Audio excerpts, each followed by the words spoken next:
Olá, amigo internauta, leitor do Jornal Diário de Suzano, seja muito bem-vindo à série de entrevistas DS 60 anos. O Jornal Diário de Suzano comemora agora, na sexta-feira, dia 3 de setembro, 6 décadas de fundação. Estamos na 12ª semana recebendo os profissionais e ex-profissionais que passaram aqui pelo jornal e fizeram história ao longo dos anos. Você pode participar dessa entrevista encaminhando sua mensagem no WhatsApp do Jornal Diário de Suzano, que é o 47456900, 47456900, ou se você preferir, deixa a sua mensagem na própria live do Facebook do Diário de Suzano. Lembrando que essa entrevista está sendo ao vivo, mas você pode acompanhá-la também no canal do YouTube e no portal www.diariodesuzano.com.br, além do Instagram. Temos a honra hoje de receber aqui os jornalistas Kleber Lazo e Daniel Oliveira de Moraes. Queria agradecer gentilmente aqui, vocês aceitaram o convite para estar aqui no DS 60 anos. E a gente sempre pede para os nossos convidados dar uma saudação para quem está nos acompanhando. Eu queria começar então com o corintiano Kleber Lazo, seu time completando aniversário hoje, né? Então você vai ser o primeiro a dar a saudação. Pô, obrigado, Edgar. Obrigado mesmo, do lado aqui do meu amigo Daniel. É um prazer e uma honra, né?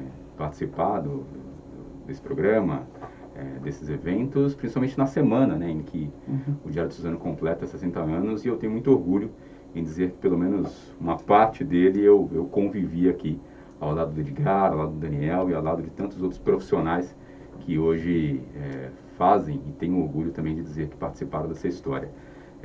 Parabéns pela iniciativa, por trazer jornalistas para falar um pouquinho da carreira, falar um pouquinho dos momentos que passaram aqui, e num dia importante, quando o Corinthians completa 111 anos. Parabéns, Corinthians. E Mogi das Cruzes também faz aniversário hoje. Ou seja, uma semana de festa aqui. Diário de Suzano comemorando 60 anos, Corinthians 111 e Mogi das Cruzes 461 anos. Isso aí. Daniel? Kleber, Edgar, internautas. Um prazer estar aqui, Edgar. Assim como o Kleber disse, eu acho que você comentou dos 60 anos.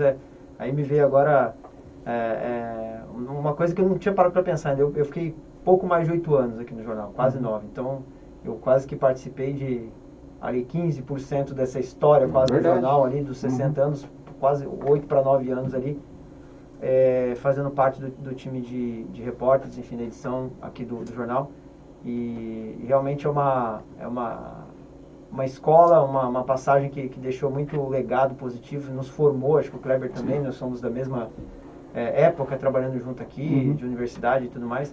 Eu acho que é uma escola maravilhosa. Qualquer jornalista que tenha passado por uma redação, principalmente uma redação de jornal regional, que te dá um termo do futebol, uma cancha, né?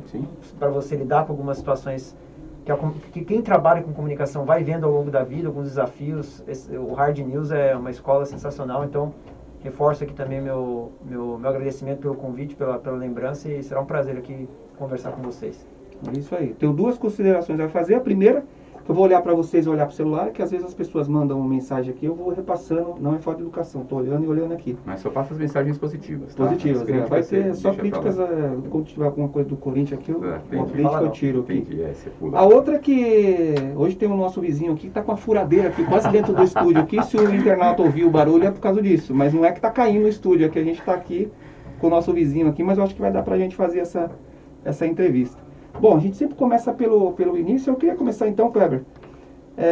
Como foi aqui o seu início de trajetória aqui no Diário de Suzano? Você entrou como estagiário, eu lembro, né? Isso? Eu entrei como estagiário, foi meu primeiro trabalho na área de comunicação do jornalismo, foi aqui, no Diário de Suzano. Então, como o Daniel falou de questão de escola, de fato, o Diário de Suzano é uma grande escola, porque a faculdade te dá uma base teórica importante, mas você vivencia o jornalismo quando você vai para a redação.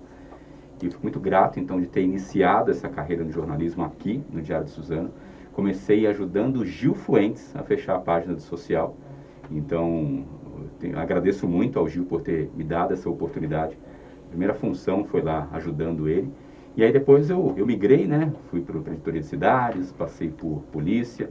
E aí rodei tantos outros jornais e veículos de comunicação. Você ficava paralelo, né? Às vezes na coluna. Exato. E descia... No período da manhã, era no prédio antigo, né? Então, a redação era em cima ainda. Eu passei por essa etapa de quando vocês saíram da redação de cima e foram para a redação na parte de baixo.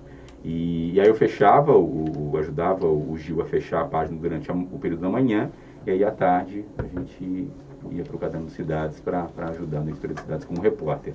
E aí depois a gente teve programa de rádio, depois eu acompanhei toda essa implantação da Diário do Suzano, que depois passou o Connect, enfim, vários, todo esse trâmite aí e essas mudanças. Vocês fizeram, vamos falar um pouco também depois. A gente acompanhou, mas foi isso, assim, eu comecei na carreira de jornalismo, na carreira da comunicação com o Gil Fuentes também nas portas, viu, Edgar?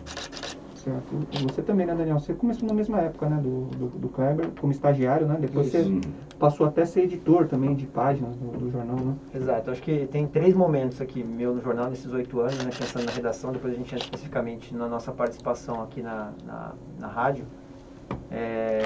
Eu entrei como estagiário para fazer cobertura de esportes, fiquei quase um ano, foi em 2005, final de 2005 isso. Uma escola sensacional, porque além de estar vivenciando como era uma redação, fazer esporte, que é uma coisa que a gente que trabalhou junto aqui, nós três, gostamos muito, principalmente de futebol. E Suzano tem um histórico, né, tem um legado esportivo, então isso fomentava ainda mais o interesse de cobrir para quem estava no segundo ano na época, né, da faculdade. Acho que esse foi um primeiro momento, depois fui para cidades também, e aí é uma rotina um pouco mais pesada, mais difícil, né, assim, do ponto de vista da complexidade, se cobrir assuntos dos mais diversos possíveis que a gente tem no dia a dia no jornal regional, principalmente. E um terceiro momento foi quando a gente passou, né, migrou da parte de reportagem para edição. E aí os últimos 4 anos, praticamente a metade do meu período aqui no jornal foi compor, né, o time do fechamento, né, da edição, junto com você e outros profissionais. E aí você fechou nacional, chegou a fechar cidades também, né? Você pegou Na verdade, eu acho que eu fechei, em algum momento, ou por um curto período, pelo menos, eu fechei um pouco de tudo. Assim. Região e polícia foram as que eu fechei mais tempo.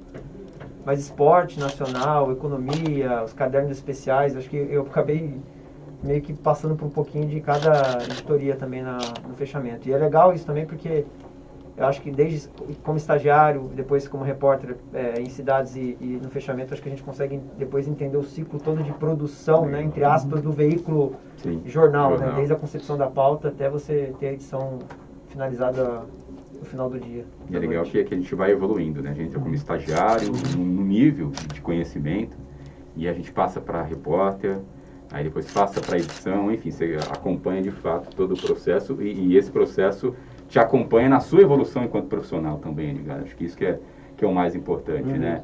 E assim, estagiário, você está lá na rua para cobrir uma pauta com um repórter que tem 10, 12 anos de carreira. Então, assim, você está lá e é isso que é a grande escola, sabe? É a prática, é a essência do jornalismo, Edgar. Daniel, eu vou voltar aqui para você, porque tem uma pergunta aqui do WhatsApp. O que você gosta mais o que você gostou mais de fazer aqui no jornal? É a reportagem ou a edição? A edição dá, como você falou, dá uma visão mais ampla, assim, do fechamento, do que vai ter mesmo, assim, mas se fosse para você escolher, é claro, o jornalista acaba fazendo que aparecer, não escolhe, né? Mas o que você gostou mais, da edição ou da reportagem? Olha, Edgar, assim, eu acho que a reportagem ela te dá um dinamismo, né? Dinamismo, literalmente, de se deslocar para vários lugares, às vezes num único dia você tem 3, 4 pautas, que às vezes você vai para 2, 3 bairros diferentes, você está desde entrevistando o prefeito no gabinete dele, até cobrindo uma enchente, uma pauta no bairro mais longínquo de Suzano. De repente você ainda termina o dia indo na delegacia pegar uma ocorrência policial. Então, assim, essa possibilidade de você rodar por diferentes cenários, falar com diferentes atores aí, ao longo de um único dia, e sentar e escrever depois sobre 3 assuntos completamente diferentes, é o que pulsa ali o jornalista. Eu acho que ele vibra com isso. Eu acho que com relação ao que é mais agradável de se fazer é reportagem, mas é inegável que a passagem pela edição também te dá um complemento do ponto de vista de entender como tudo aquilo funciona, porque você acaba tendo a oportunidade de ver como que o quebra-cabeça, né, de um jornal é montado, né, e experiencia aquela coisa de você montar uma edição e de repente acontece um factual ali de peso que te faz praticamente repensar algo que foi desenhado lá no começo do dia. Então essa loucura que é o hard news, assim, é bem interessante, mas bem objetivamente entre edição e reportagem. Eu vou passar para o Kleber Lázaro, começa a surgir as perguntas no WhatsApp aqui, o pessoal fica curioso, né? Você falou do esporte, o pessoal perguntou como que é fechar. O editor, ele de esporte, ele torce para um time, vai torcer para um time, evidentemente. como que é a questão de ser isento na hora do fechamento, né? Por exemplo, você torce contra o Palmeiras ou contra o Corinthians, torcendo, vamos supor que você torce pro São Paulo. Um exemplo. Exemplo esporádico, assim. Você torce pro São Paulo. Aí o Palmeiras é campeão, o Corinthians é campeão. Você tem que dar um abre, tem que dar um pôster. Como que é pra você isso aí? Tem alguma interferência na hora de você colocar isso profissionalmente? Eu acho que não. A gente convivia entre nós aqui, né, no dia a dia. A gente falava muito, se envolve muito com o esporte. Cada um tem o seu clube do coração, mas acho que quando você senta ali para fazer o fechamento, seja porque o Corinthians foi campeão, ou às vezes ganhou do próprio, sou São Paulino, ganhou do São Paulo, muitas São Paulo vezes, inclusive. Perdeu um jogo. Então, o Palmeiras... Então, assim, esse tipo de... Na hora que você senta ali, jornalisticamente falando, você tem um compromisso de saber que a notícia que mais interessa naquele momento é falar que o Palmeiras foi campeão, entendeu? Independentemente de você ter torcido ou não. Eu acho que a gente... Eu digo a gente porque o Kleber também fez esporte aqui, outros colegas que são torcedores fanáticos aí, que trabalharam com a gente aqui, a gente sabia separar isso muito bem. A gente brincava entre nós, tirava sarro, mas acho que na hora de trabalhar a notícia, independentemente do coração, né, de ter a questão clubística, a gente tinha essa responsabilidade. Acho que jamais pode perder. Isso vale para as outras editorias também. Né? Você tem suas ideologias, sejam políticas, sejam de valores. Mas quando você trata a notícia, você tenta ser o mais isento possível. É claro que isenção total não existe, né? Mas a partir do momento que você trata a notícia e você quer repassar ela com um veículo importante de comunicação nas mãos, você tem que praticar a técnica jornalística, independentemente dos seus valores. A diferença do neutro e do imparcial. É claro, exatamente. O jornalista não é neutro, ele tem que ser imparcial. Exatamente, né? Eu acho que isso vale para tudo. Essa neutralidade vale para o esporte, vale para a política, vale para a polícia e vale para qualquer editoria. Você fechou em outros jornais? Esporte também você fechou? Sim, você colocou o post do Palmeiras lá, tudo? Foi pouco, porque no período o Palmeiras não ganhava muita coisa. Mas sim, fechei esporte, fechei política, fechei polícia, fui repórter. Fechou a capa do sim, Mogi fechei, News, né, exatamente. Também, né? Em um período, eu fui editor do Mogi News. Então, assim, a gente acabou também participando em outros veículos de toda essa construção do jornal do dia a dia, né? E essa isenção é exatamente o que o Daniel falou. Assim, a gente tem que colocar a técnica jornalística na hora de fechar, independentemente de se eu acredito naquilo ou não, se eu concordo com aquilo ou não. Né? O que vale é a percepção do leitor e não necessariamente a nossa. Né? Kleber, então, você começou na coluna social com o Gil, né? Mas aí depois você começou a ter até matéria de polícia, né? Sim. De polícia que... As matérias mais marcam, quando eu pergunto aqui para as pessoas que vêm, eles falam que as matérias de polícia são as matérias que mais marcam. Sim. Por questões que envolvem violência, a pessoa fica... O lado humano, o choque, né? Tem alguma matéria que você lembra assim que você cobriu? Você, puxa, essa aí foi uma coisa terrível. Eu participei ativamente de quando teve a máfia aqui da questão da CNH, de Ferraz, de Vasconcelos. Você estava nesse... Estava na cobertura, que até o próprio delegado seccional foi detido. Então, assim, foi um momento bastante marcante. Mas a polícia, ela me dá a base no sentido de você... como é que nós fazíamos o esquema de fazer uma editoria de polícia, o Daniel acompanhou isso muito bem. A gente rodava as delegacias. Todas. Rodava as delegacias. Literalmente uma ronda, né? Era uma ronda. A gente até batizou dessa forma. Saía de manhã para fazer a ronda, então a gente passava as delegacias de Poá, de Itaquá, de Ferraz, de Suzano. E aí acabávamos criando fontes. Então a gente conversava com o delegado, com o policial militar, com o investigador. Então a polícia... E tinha página para você fechar, uma página inteira. Um compromisso diário. Um compromisso diário. E a página de polícia é até hoje uma das mais lidas do jornal, junto com o esporte, enfim. Então as pessoas muitas vezes começavam o jornal lendo a página de polícia. Então era uma grande responsabilidade e de fato ali que foi criando essa essência do jornalismo, sabe? Porque a gente se deparava com situações muito críticas, assim, sabe? De coisas marcantes. E aí você tinha que ter a sensibilidade de identificar o que aquilo era importante e não sensacionalista. A gente tinha que divulgar a notícia, e não o que era sensacional ou espetacular, né? Mas isso era um critério que a gente vai desenvolvendo aos poucos. Mas a vivência e o período que eu passei em polícia foi muito importante, para eu dizer, nessa formação do que é o jornalismo, sabe? O Daniel fez bastante polícia. Você fez também, né, Daniel? Só um complemento em relação ao que o Kleber disse. Eu acho que nenhuma editoria de um jornal diário aqui, imaginando essa divisão de região, polícia, cidade, esporte, acho que nenhuma delas é tão factual quanto a de polícia. Ele é o factual do factual. Porque, até porque assim, a gente, imaginando você cobrir uma rotina administrativa de prefeitura, de câmara, sim, você de certa maneira tem um horário, entre aspas, comercial para aquilo acontecer, para aquilo funcionar. É mais previsível. Quando se cobre polícia, um crime, um acidente, uma coisa, não tem hora para acontecer, não tem dia. Então, eu acho que ele é mais factual ainda que qualquer outra editoria. E isso é o que até ajuda a calejar o jornalista que, sim, tem a possibilidade de cobrir polícia, né? Sem contar que você se depara com situações assim que muitas vezes mexe com o seu emocional também, né? São pesadas, assim, de crimes que exigem um equilíbrio até para você depois, na hora de escrever, lidar com algumas situações bem desafiadoras. Mais do que propriamente um crime, porque um crime, enfim, mas tem situações do nosso cotidiano que a gente lia e se colocava no lugar da pessoa, sabe? Seja um acidente doméstico, seja uma mãe que infelizmente aconteceu alguma coisa com a criança, enfim, e aí a gente se colocava como nós estivéssemos ali naquele momento, né? Então é muito interessante o sentido de fazer a polícia, mas é uma responsabilidade muito, muito grande, viu? Daniel, você que passou por várias editorias polícia, inclusive, tem matérias marcantes que você lembra assim, que você cobriu, que você não esquece, assim, o Kleber citou essa questão da CNH, né, em Ferraz. Eu acho que a mais marcante não seria nem de polícia no primeiro momento, Edgar. Eu acho que uma cobertura muito referência para mim, assim, de memória, foi a cobertura de eleição. Eu gosto muito de política, acompanho muito, eu sempre me interessei, desde antes mesmo de pensar em fazer jornalismo.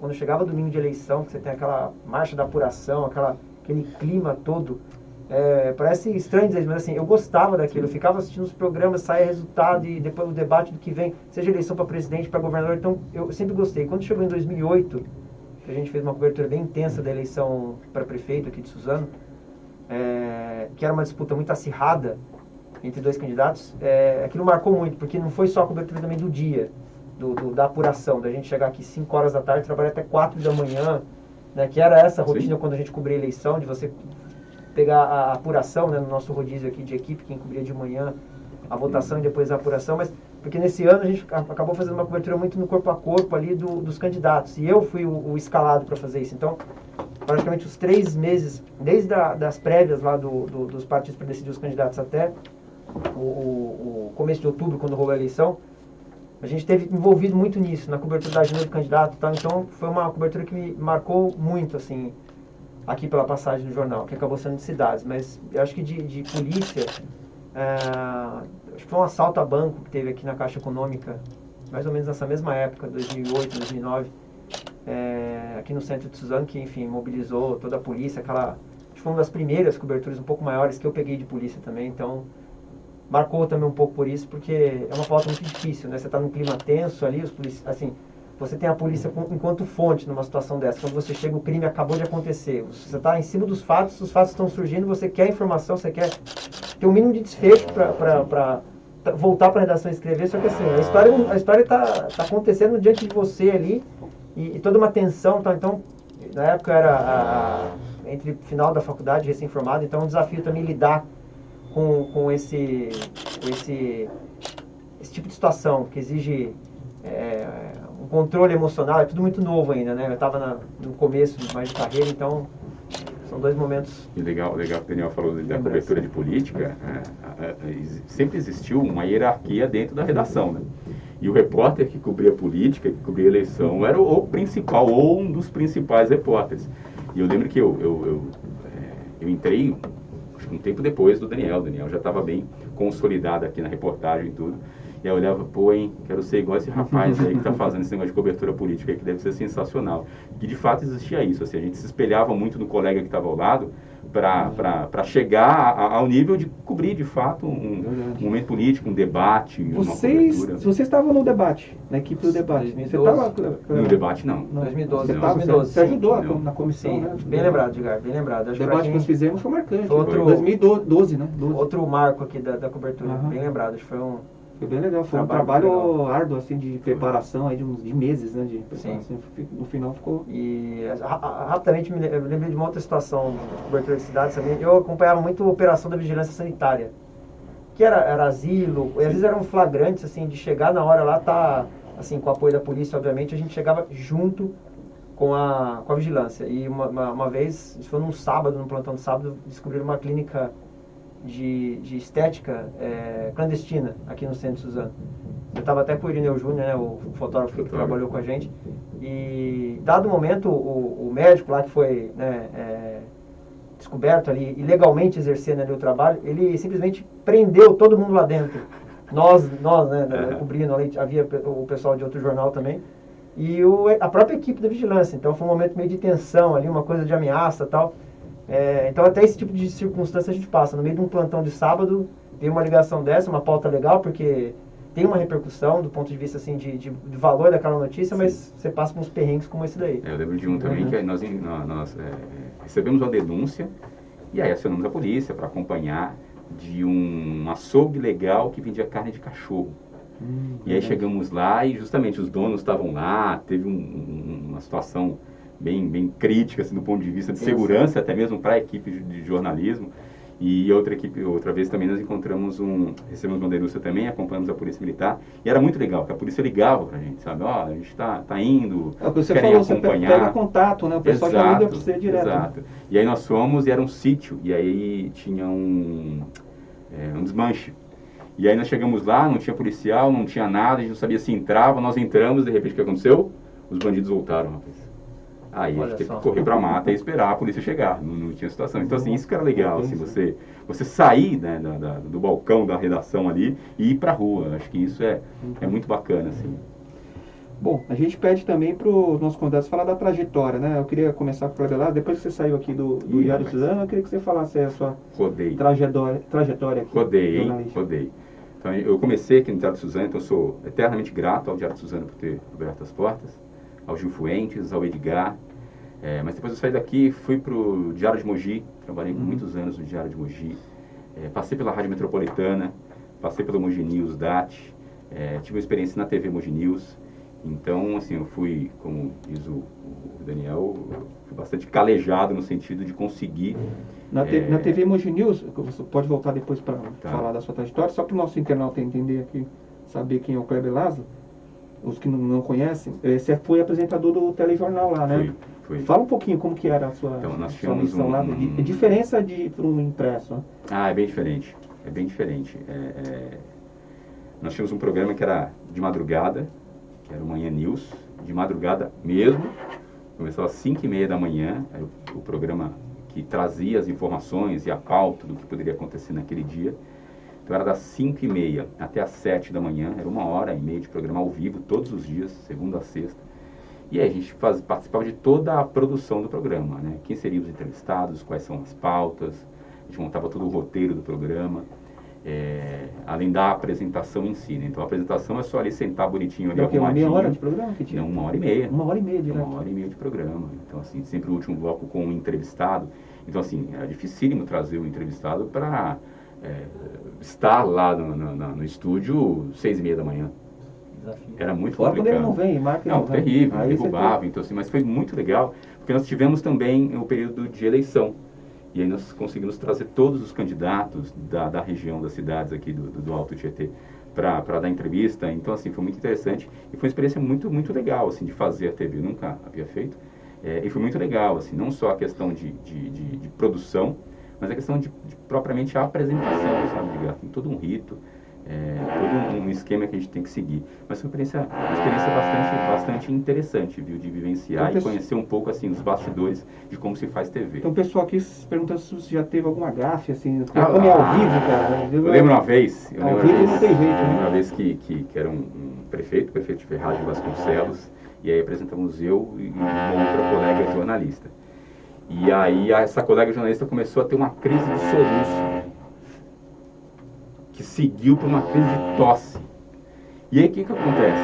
A câmera saiu do enquadramento de nós dois e foi apenas para mim, né? E a gente tentando levar, na medida do possível ali, tentar disfarçar a crise de tosse. E aí eu fiz uma pergunta para o prefeito e e a câmera foi para o prefeito. Ao invés do prefeito responder, o prefeito foi tentar acudir a minha colega. Falou, você está bem, você está passando mal, tudo é pronto, aí não tem jeito. Mas assim, eu acho que os programas hoje ensinaram que falhas acontecem. Não é aquela coisa mais encaixadinha, bonitinha. Então assim, quanto mais natural mais as pessoas vão se identificar. Mas gafes tinha um monte, de repente... e tem a clássica, né, que não foi comigo, mas foi com o nosso colega Douglas Pires, saiu inclusive no CQC, que foi do Batuque, que estava fechando, estava subindo lá as letrinhas, e eles batucaram, foi top 10 aqui do CQC. Era outro programa? Era o mesmo programa, Você não estava nesse dia? Eu, na verdade, o Douglas era o representante desse programa, o Douglas saiu e eu entrei no lugar do Douglas para cobrir ele. Então, mas foi nesse mesmo programa que chama Manhã News, chamava Manhã News, foi quando teve esse episódio aí. Quantidade de gasto agora na pandemia, que nessas lives que demais, aumentou, né? Demais, mas isso foi demais. Todo mundo fazendo televisão via Skype, via Zoom. Exatamente. A filha aparecendo, então você citou de improviso. Realmente, eu acho que essa situação de se fazer TV, né, de cada um da sua casa, esse mundo novo que a gente vem vivendo desde o início da pandemia, colocou muito isso à prova, né? Eu acho que as pessoas passaram a tolerar, porque muitas vezes se idealiza como se aquilo fosse perfeito. É um programa ao vivo, são pessoas. Pode acontecer uma falha, como você citou, o Kleber resgatou essa história. E agora, então, acho que talvez o olhar fique menos crítico, né? A partir do momento que a gente vem acompanhando. Eu cito sempre a jornalista do Estadão lá, que eu sigo ela no Instagram, Renata Cafardo, né? Que ela estava numa live, e aí estava, acho que era uma ministra que ela estava entrevistando, alguém do Ministério... não sei se era de algum ministério do governo atual. Ela estava falando e a filha dela apareceu, né? Mãe, quero ir no banheiro, né? Aí ela chamou o outro filho dela, o irmão, né? Leva ela, filho, leva ela no banheiro. E a mulher esperando, leva ela no banheiro. Tem que fazer, né? Filho, leva ela no banheiro. Não tem o que desculpa, fazer. É bem isso. Porque a nossa casa passou a ser o nosso escritório, a nossa redação, né?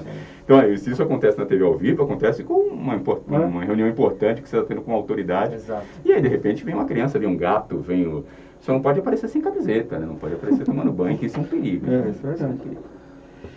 Você quer completar? Eu te cortei. Eu acho que é isso, assim, eu acho que eu tive a oportunidade de passar pelos grandes jornais aqui da região do Alto Tietê, cada um com as suas características, mas todos com essência muito de jornalismo regional, sabe? Então foi muito interessante, tanto passar pela ação de reportagem, e aí no diário já fui mais com punch já para cobrir política, aí cobrir dia a dia da Câmara, do prefeito, cobrir eleição, aí depois fui para o Mogi News, aí para o fechamento, TV Mogi News, a Rádio Metropolitana, que é outra grande escola também da região, acho que Diário de Suzano, a Rádio Metropolitana, enfim, os jornais. Nossa amiga Marilei, você trabalha com a Marilei. Eu trabalhei com a Marilei Esquiave, aí não era 5h30 não, era 5 horas, estando lá na rádio, e a gente cobriu toda a cidade, toda a região, ou seja, eu tenho muito orgulho, sabe, dessa trajetória aqui no jornalismo regional, de conhecendo e convivendo com pessoas que hoje são de fato referência. O próprio Edgar é uma referência hoje dentro do jornalismo, hoje não, né, já há muito tempo.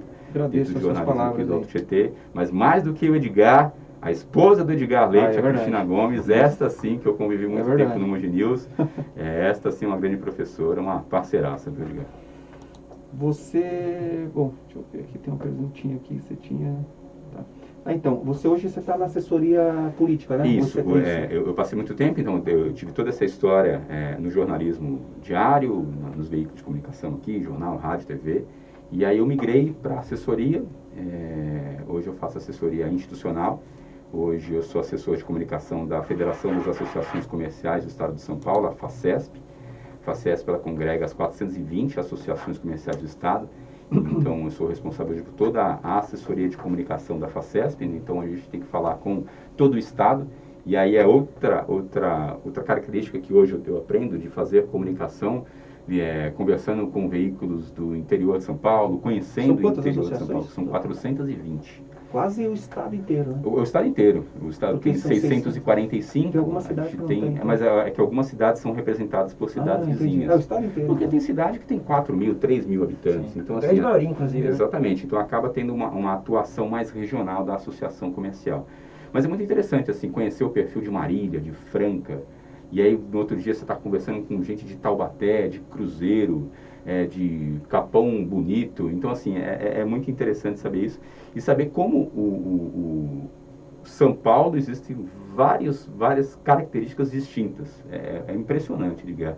Como a economia local de uma região é completamente diferente de uma economia de outro lado de São Paulo, estando no mesmo estado. Uma economia agropecuária que coordena. Parece que é outro estado, né? Exatamente, são vários estados, são vários São Paulos dentro de São Paulo. Então hoje eu faço essa assessoria de comunicação dentro da FACESP que a gente lida com os vice-presidentes, a gente tem uma divisão regional, são 20 regiões que a gente acaba lidando ali no dia a dia, mas é super interessante e eu acho que eu migrei para essa área de comunicação institucional, de comunicação corporativa, e é algo que eu pretendo por muitos anos exercer aí, viu, Edgar? Daniel, você vai falar um pouco aí da sua trajetória, mas antes, eu queria voltar para 2012. Gente, acho que se eu estiver errado na data, você me corrige aí. A gente lançou um desafio na redação de correr a São Silvestre, né? Juntou lá 10 pessoas, a gente foi lá, você foi também, eu fui, né? O meu objetivo era terminar a corrida. Eu fui o segundo que cheguei dos 10, né? Olha só, eu cheguei segundo, né? E o Daniel foi, de lá para cá, ele virou um corredor profissional. Eu queria que você falasse da sua experiência aí, quantas corridas você já participou, só para o nosso internauta entender que você corre mesmo, você já correu, qual foi a maior maratona que você fez aí, quantos quilômetros? Ele veio correndo de Mogi para Suzano. É bem lembrado, Edgar, foi uma aposta, né? Nós éramos em 10, é bom dizer que todo mundo terminou. Todo mundo, né? Sim, morto, né? Passou a virada do ano, São Silvestre de 2012, isso. Entrou 2013, né? Sentado ali, todo cansado, mas eu peguei gosto, podia ser traumático, porque a gente foi, assim, você já fazia atividade física, né? Eu lembro, você fazia acho que natação, né? Eu também fazia. Mas assim, corrida é outra coisa. E outra, a gente já começou correndo 15 km, então assim, é meio loucura. Não recomendo ninguém fazer isso. Sem treinamento, sem nada. Eu peguei acho que no mês de dezembro ali, a gente decidiu isso, até 31 de dezembro eu tirava uns dias ali, corria e tal. Então assim... E teve patrocínio, teve empresa que patrocinou a gente correr, legal isso, camiseta. Mas foi curioso porque, bom, se passaram quase 9 anos, foi 2012 isso, no final do ano agora faz 9 anos.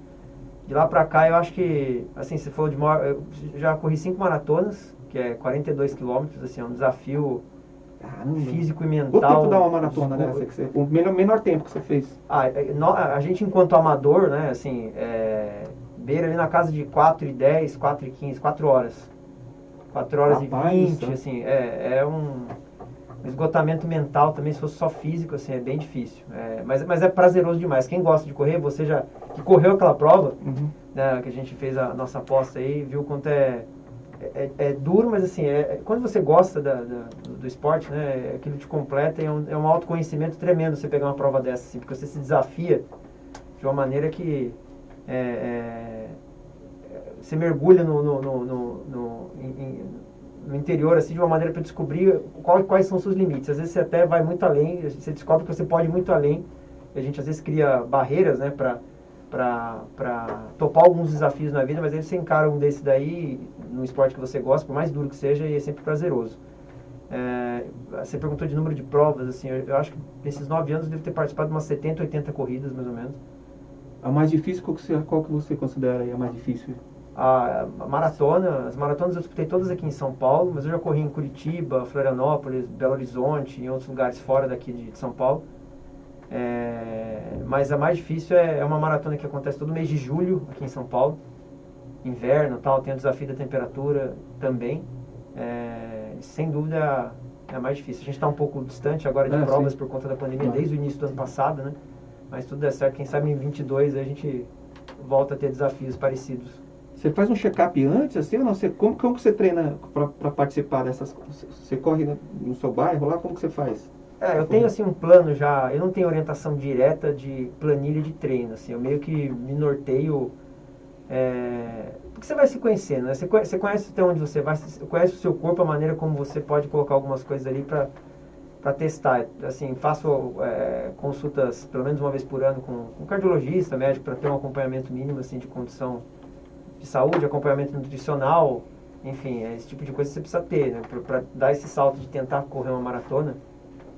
Por exemplo, se você não tiver esse mínimo de preparação, e quando eu falo preparação, você vai ter eu espero voltar em abril do ano que vem a ter uma próxima maratona aqui em São Paulo. Eu já estou começando agora.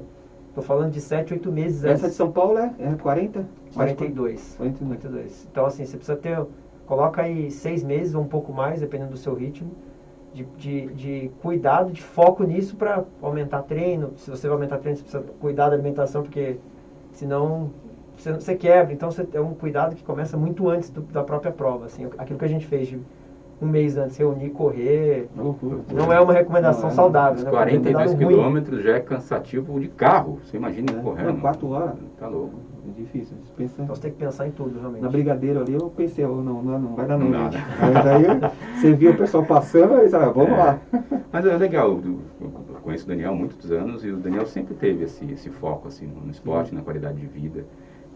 E o legal é que ele sempre falava, e ele fala ainda hoje, os passeios dele tem como base o roteiro de corridas, né? Então, por exemplo, ele vai correr em Curitiba, ele já vai correr e já curte a cidade, ou seja... Belo Horizonte, que é um lugar que eu tinha muita vontade de conhecer, enfim, tem família mineira, mas do interior, já conheci o interior.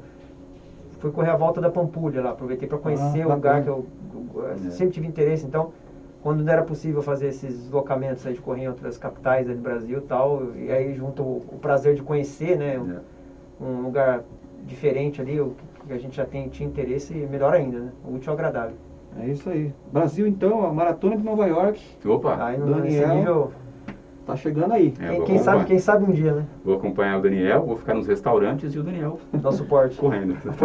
Convidar o Cleber para correr também. Não, vamos correr. Estou correndo de muitas coisas, mas na rua ainda não. Eu pergunto também para os nossos convidados como que foi a pandemia aí, como que vocês estão em home office ainda, como que foi para você, Cleber Lazo, essa pandemia? Você recebeu a primeira dose da vacina já, né? Recebi a primeira dose, agora no final de setembro eu completo o ciclo aí, né? Esse primeiro, pelo menos, parece que vai vir uma terceira dose aí. Recebi a terceira, quarta, quinta, sexta, sétima. Reforço aí. Não há problema, vamos se imunizar. Acho que a vacina, a importância que a vacina tem, ela não só para a gente retomar a normalidade, qual normalidade será possível, né? Mas ela é fundamental. Mas sim, acho que todo mundo sofreu um impacto, né? Menor ou maior, todo mundo sofreu um impacto, né? Eu fiquei quase 1 ano e meio trabalhando no home office.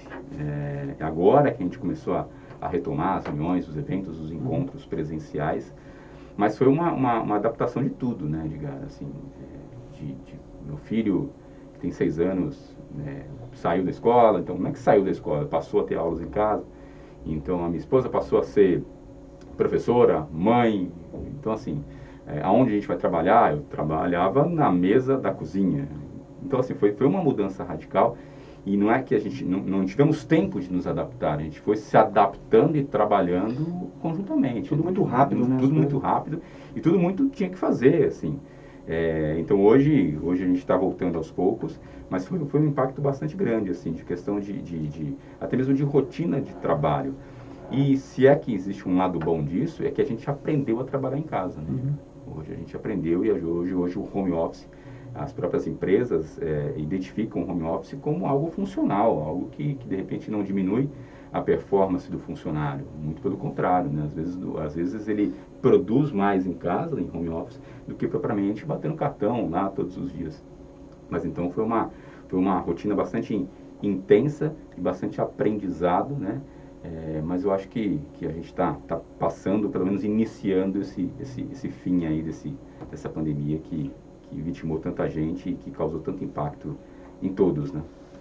A gente aqui no Diário de Notícias ficamos 7 meses fechando o jornal de casa, né? Uma coisa que... Quando poderia se imaginar fechar um jornal, olha isso. De casa, como que eu imaginava esse negócio, né? Eu achava que não era possível isso, né? Mas o jornalismo, por exemplo, o jornalismo aprendeu a fazer entrevistas pelo Skype. Que abriu a oportunidade de você entrevistar, de veículos regionais, por exemplo, você entrevistar fontes que jamais, se fosse no formato anterior, você faria esse contato. Exatamente. Então, assim, acho que o jornalismo em si passou por um processo de adaptação muito importante, né? Mas eu acho que, o lado bom disso é que o jornalismo encontrou novas ferramentas para você produzir notícia, né? Verdade. Para você, Daniel, como que foi esse processo aí todo de pandemia, que não passou ainda, a gente está vivendo, né? Acho que, para dizer a verdade, assim, já estou imunizado, né? Fui agraciado com a dose única da vacina, então consegui, no primeiro momento, já me imunizar. Claro que o desafio, eu demorei meses, assim, acho que nós todos, na verdade, né? Assim, para entender, tentar entender o que estava acontecendo, porque é um fato tão extraordinário que, assim, em uma dimensão tão grande que, às vezes eu ainda me pegava ali na dificuldade de tentar entender tudo aquilo. Eu tive um pouco mais de facilidade para me adaptar a trabalhar de casa. Eu estou há 1 ano e meio trabalhando de casa. Trabalho na área de comunicação interna de uma multinacional de serviços profissionais. E assim, nós já tínhamos a política de home office. 2 vezes por semana. Eu iniciei lá em 2019, no começo de 2019, então, portanto, um ano e pouquinho antes da pandemia. Então, já havia um pouco de familiaridade em trabalhar de casa, né? Era um modelo híbrido, que é o que muitas empresas farão agora quando tiver um mínimo de segurança sanitária.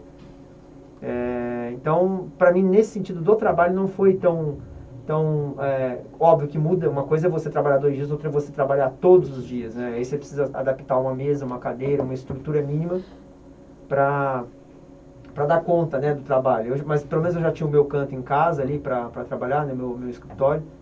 E a gente se adaptou dessa forma, né?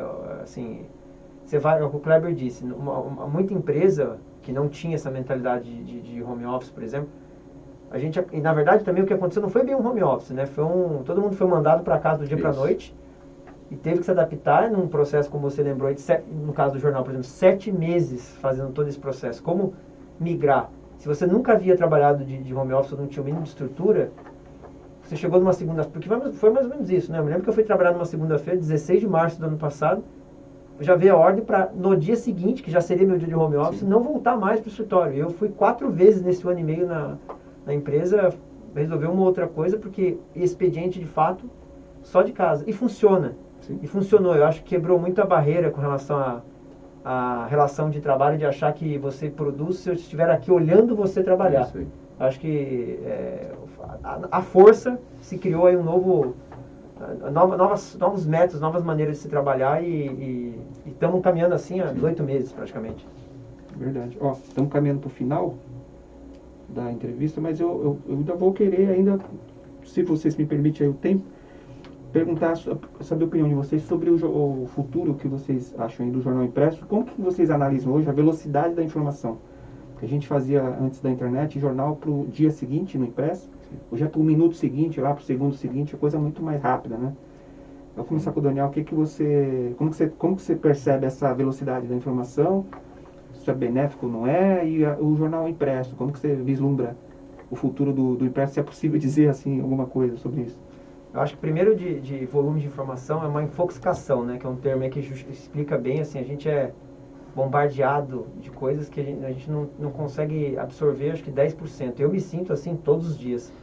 Porque, e no meu trabalho, se a gente trabalha com comunicação interna, mas você percebe dentro do universo de uma empresa que tem 5 mil, pouco mais de 5 mil colaboradores, a dificuldade até que as pessoas têm para acompanhar, porque assim, com a pandemia, quando você trabalha com comunicação e a comunicação interna passou a ter um papel muito mais estratégico, principalmente porque as pessoas não estão mais tendo contato nos corredores da organização. Você precisa buscar engajá-las, cada um na sua casa.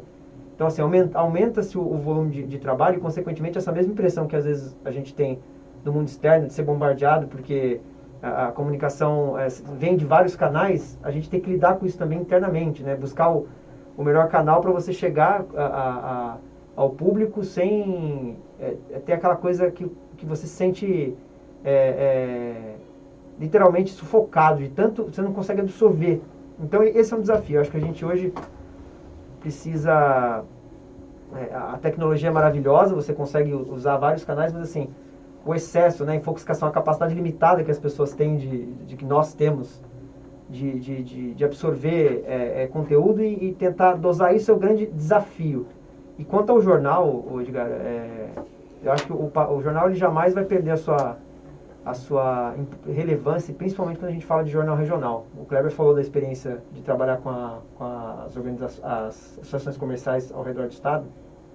Eu já cheguei a trabalhar com um cliente que era comunicação externa, né, relacionamento com a imprensa, que também tinha um pouco esse viés de você negociar aí pautas, né, com os executivos, com veículos rádio do Maranhão, isso, rádio do Piauí, assim, você ir naquele detalhe do jornalismo regional, de entender como aquilo funcionava, a importância. E aí você percebe que essa coisa de dizer, não, mas o jornal não vai sobreviver, o próprio rádio, esses mitos todos que a gente vem acompanhando e que não se confirmam, né, essas verdades que acabam não acontecendo, elas mostram que nessas cidades, quando a gente fala de jornalismo regional, esses veículos ainda têm um peso tremendo, né? E eu acho que é até um prejuízo do ponto de vista de envolvimento do cidadão numa cidade menor, quando você não tem um veículo, seja ele qual for, uma TV, um rádio, uma rádio ou um jornal, regional, porque eu acho que o papel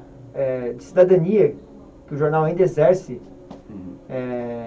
nas suas comunidades ali é fundamental. Claro que você tem toda a adaptação de plataforma, mas eu acho que o maior exemplo é aqui. A gente está falando aqui, o Kleber que passou pelos outros veículos também, a gente está falando aqui sobre nossa passagem pelo jornal usando uma outra plataforma. Né? Hoje você tem podcast. Podcast veio para praticamente transformar no conteúdo de rádio programas de TV. Né? Você consegue acompanhar programas de TV ouvindo depois do podcast. Então, eu acho que essa adaptação toda, ela traz uma necessidade da gente pensar sobre como poder explorar isso da melhor maneira possível. Mas não tem resposta fácil, né? Não. Então, assim, é um desafio constante para nós todos, envolvidos com comunicação principalmente. Enfim, eu acho que o Daniel bem descreveu a convergência das mídias, né? Então, hoje você tem o jornal na rede social, hoje você tem a rede social no jornal, hoje você tem o rádio na TV, hoje você tem a TV no rádio. Então está tudo convergindo ali. O jornalismo tem sido colocado à prova, Edgar, nesses últimos tempos. A gente é bombardeado por informação e muitas dessas informações são informações superficiais que não têm o tratamento adequado. E eu digo que o tratamento adequado não é simplesmente você escolher um lado da notícia, você noticiar da forma que ela tem que ser noticiada, aprofundada, ouvindo fontes, ouvindo diferentes lados da mesma história. E o jornalismo tem sido colocado à prova por tudo isso que aconteceu, por pandemia, por fake news, por uma série de situações.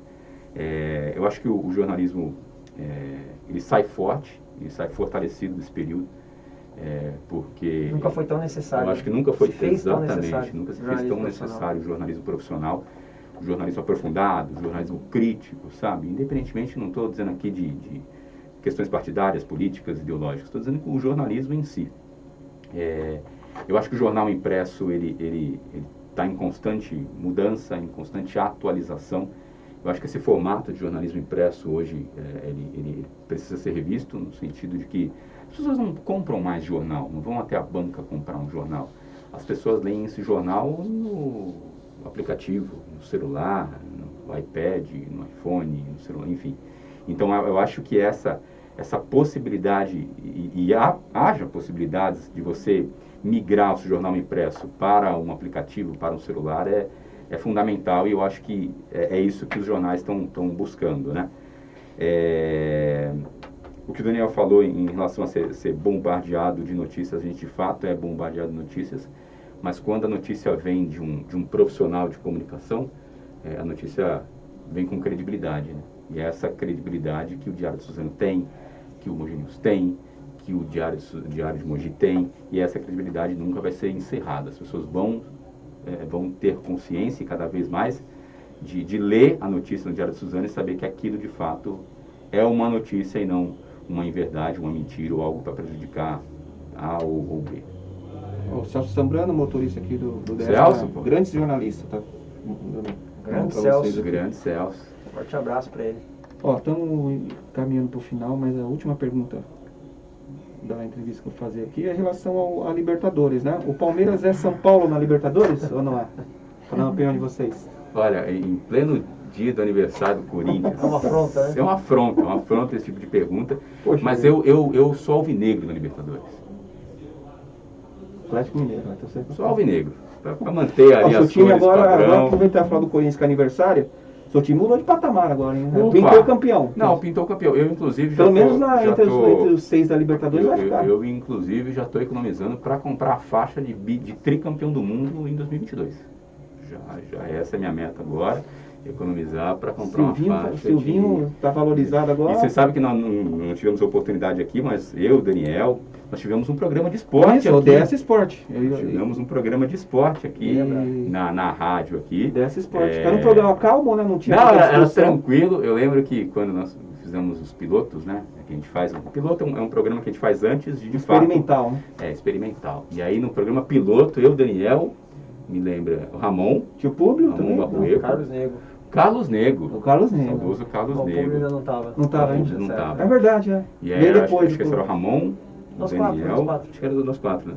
E aí a gente foi fazer o piloto, Edgar. piloto lá, vamos fazer e tal. O Kleber apresenta, o Daniel comenta, o Ramon comenta e tal. Rapaz, mas deu um quebra-pau, um defendendo o Corinthians, outro São Paulo, não sei o quê. E aí foi ouvir o piloto.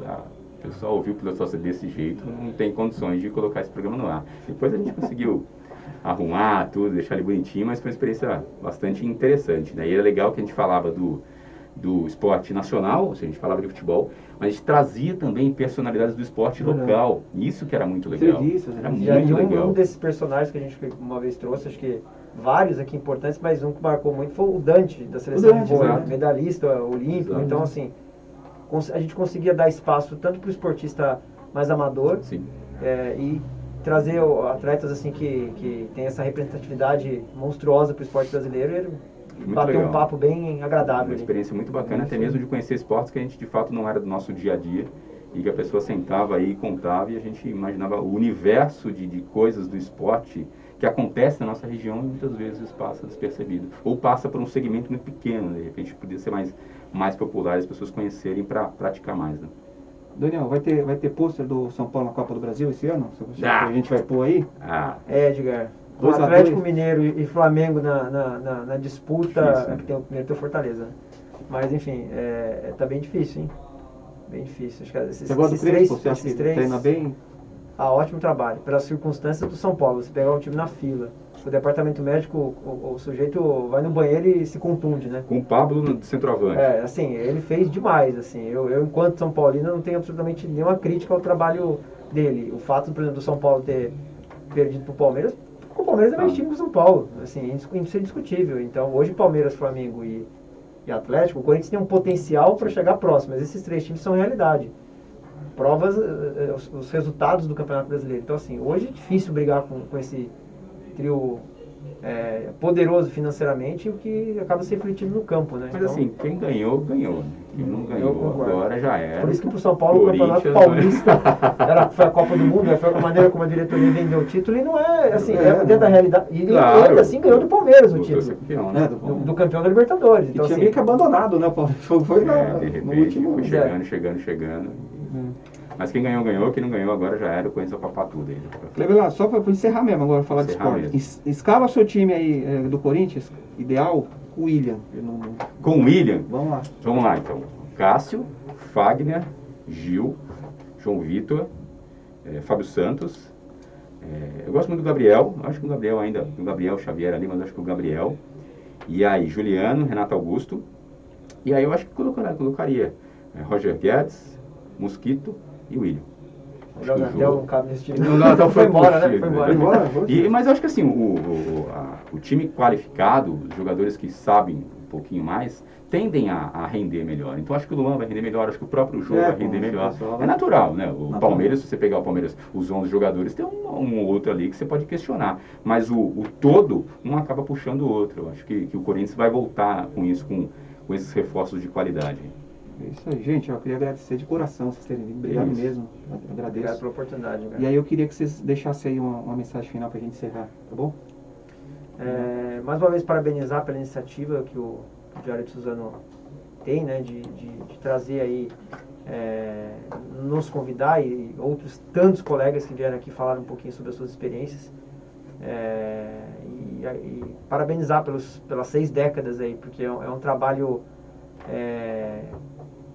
que certamente marca a história da cidade, né? O jornalismo feito com responsabilidade, jornalismo profissional, e que longa vida aí ao DS, que siga prestando um trabalho importante para a comunidade, prestação de serviço acima de tudo, e como o Kleber me lembrou, em tempos tão difíceis, de você ter notícias falsas, né, circulando, nunca se foi tão necessário ter o jornalismo profissional.